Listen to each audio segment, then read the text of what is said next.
Lorsque les chiens des unités K9 de la police ont été abattus, la position finale de l'officier Lena a laissé tout le monde sans voix.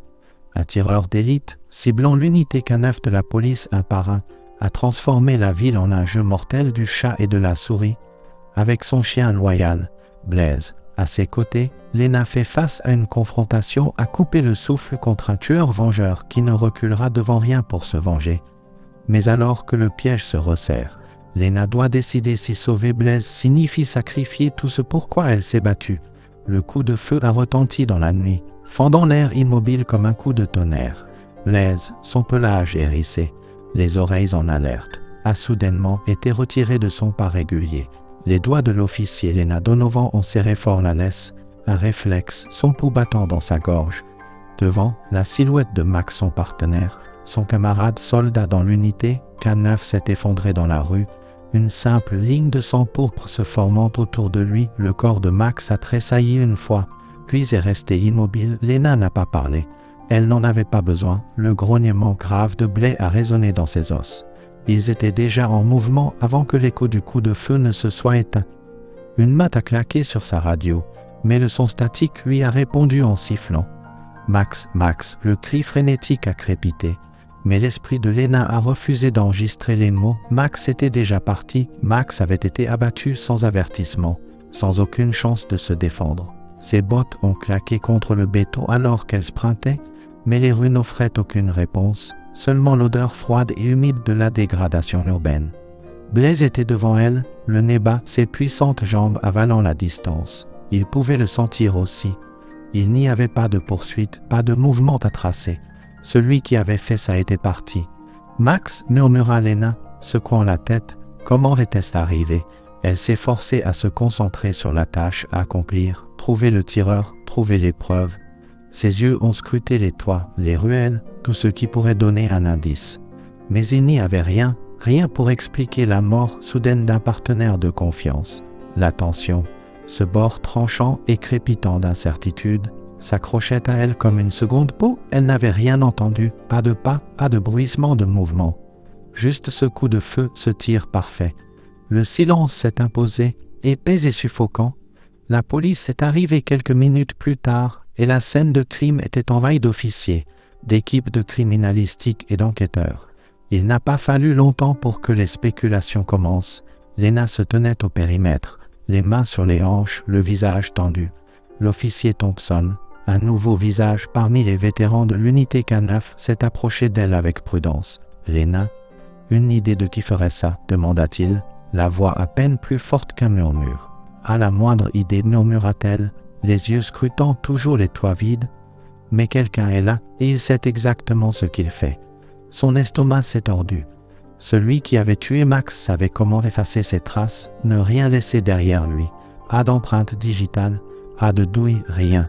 Alors que la nuit s'approfondissait, Lena ne pouvait se débarrasser du sentiment qu'ils étaient surveillés.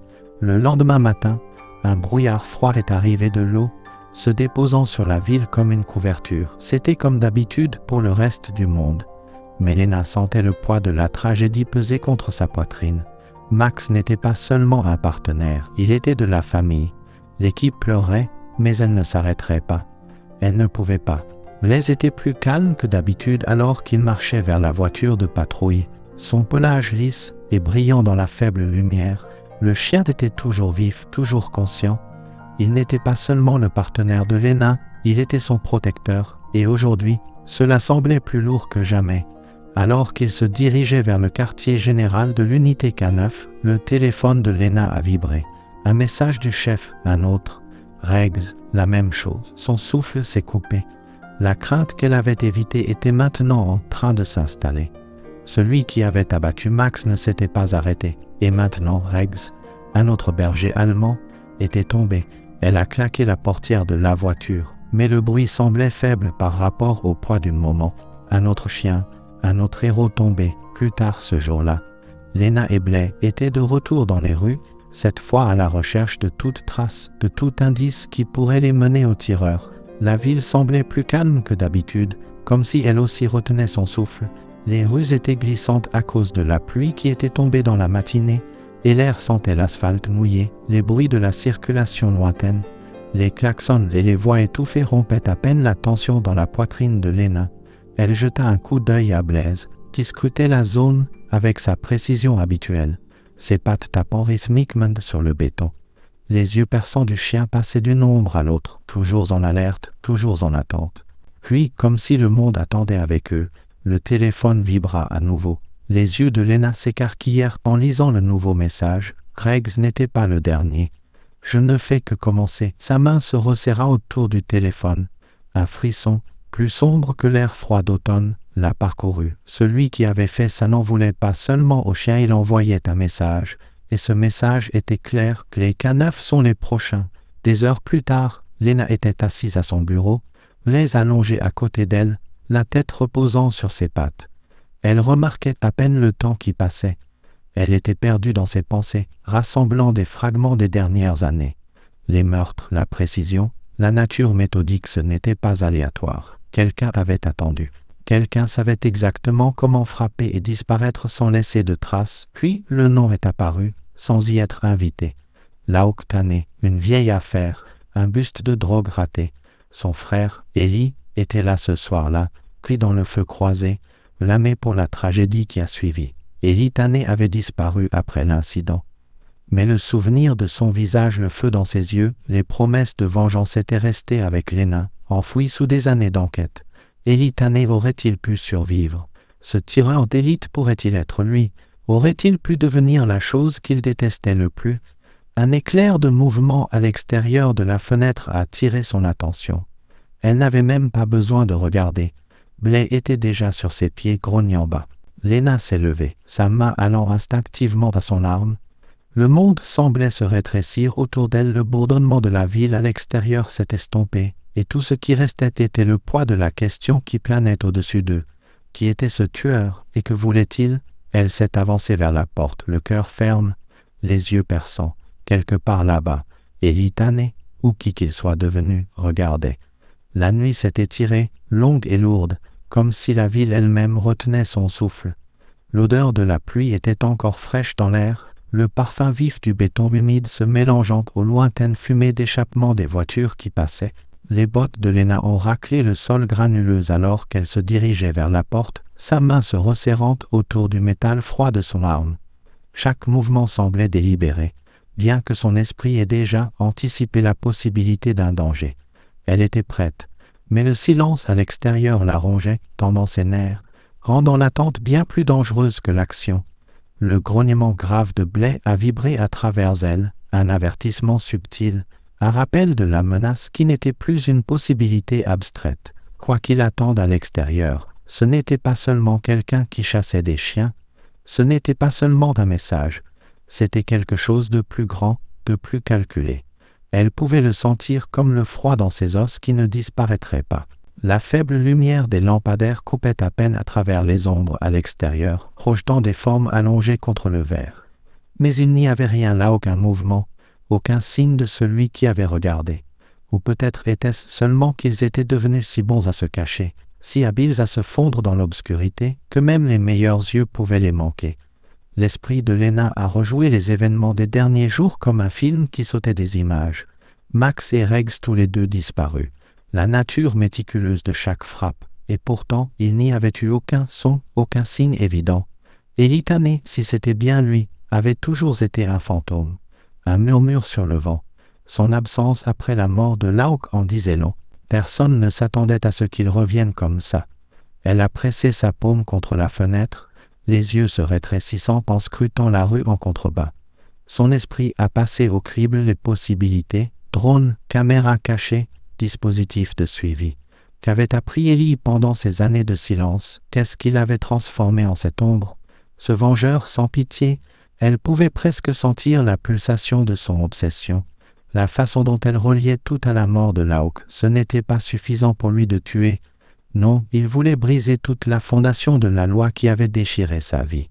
Un bruit soudain et aigu à l'extérieur. Un léger clic, le souffle de Lena s'est coupé. Quelque chose a bougé.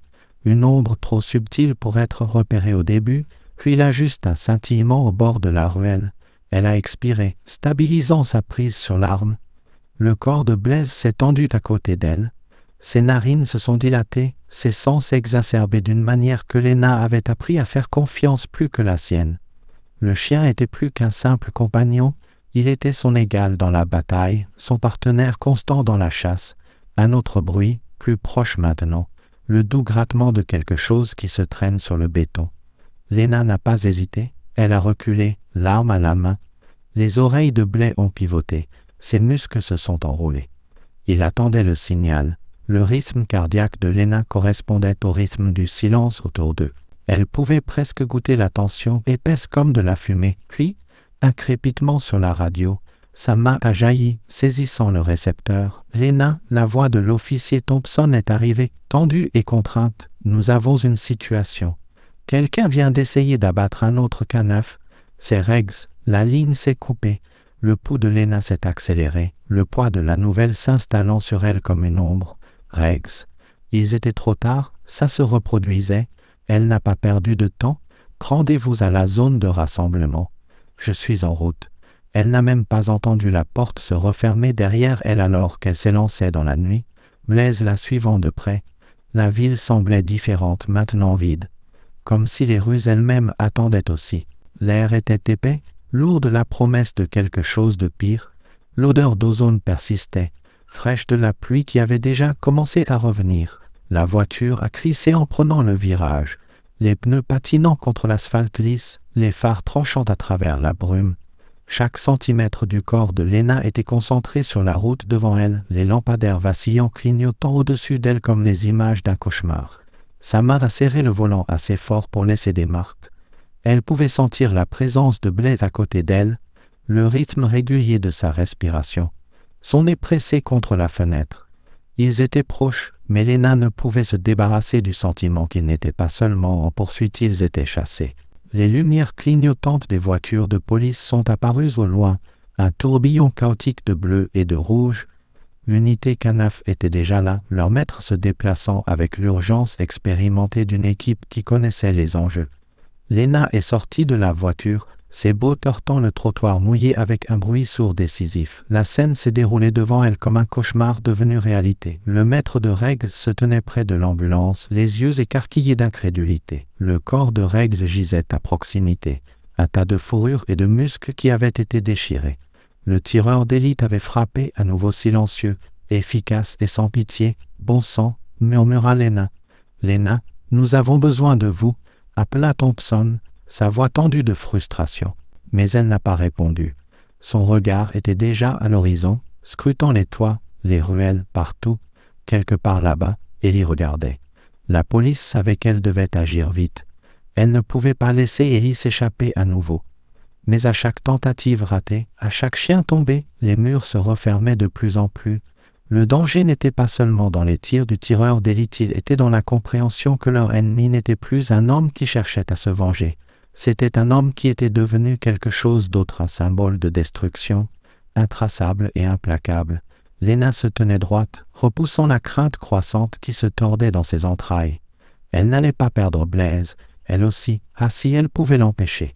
Mais cette fois, elle savait qu'il faudrait plus que de la vitesse ou de l'habileté. Il faudrait autre chose, quelque chose de brut, quelque chose qui forcerait Ellie à sortir de sa cachette. Dans la soirée même, la ville était devenue silencieuse, les rues vides. À l'exception du scintillement occasionnel, Blaise se déplaçait à côté d'elle, ses yeux scrutant les bâtiments autour d'eux. Il était aussi immobile que la ville elle-même, mais il y avait un tranchant à son immobilité maintenant. Quelque chose n'allait pas, quelque chose qui avait changé dans le modèle. Ce n'était pas seulement Ellie qu'il chassait. C'était quelque chose de plus insaisissable, quelque chose qui jouait avec chacun de leurs mouvements. Le plan était mis en œuvre. La main de Lena a serré la radio, sa voix ferme malgré le feu qui brûlait dans sa poitrine. « Nous sommes en position. Attendez mon signal. » L'équipe d'officiers et de maîtres chiens s'était déjà installée à leur poste, dispersés dans la zone dans un filet serré d'yeux vigilants. C'était une configuration simple, un événement public de haut niveau destiné à attirer Ellie. Les K9 effectueraient leurs exercices habituels de routine prévisibles. Mais cette prévisibilité était le piège. Les oreilles de Blais ont bougé en arrière alors qu'un léger son atteignait les oreilles de Lena. Un doux raclement comme le frottement d'une botte sur le gravier. Elle n'avait pas à regarder pour savoir que Blaise l'avait entendu aussi. Le jeu était commencé. Les secondes semblaient s'étirer, chacune étant un fil fragile dans une toile de tension. Le vent s'élevait, faisant bruisser les feuilles des arbres qui bordaient le parc, leurs branches se balançant comme pour les avertir. Mais la nuit est restée immobile, trop immobile, comme si la ville elle-même avait cessé de respirer.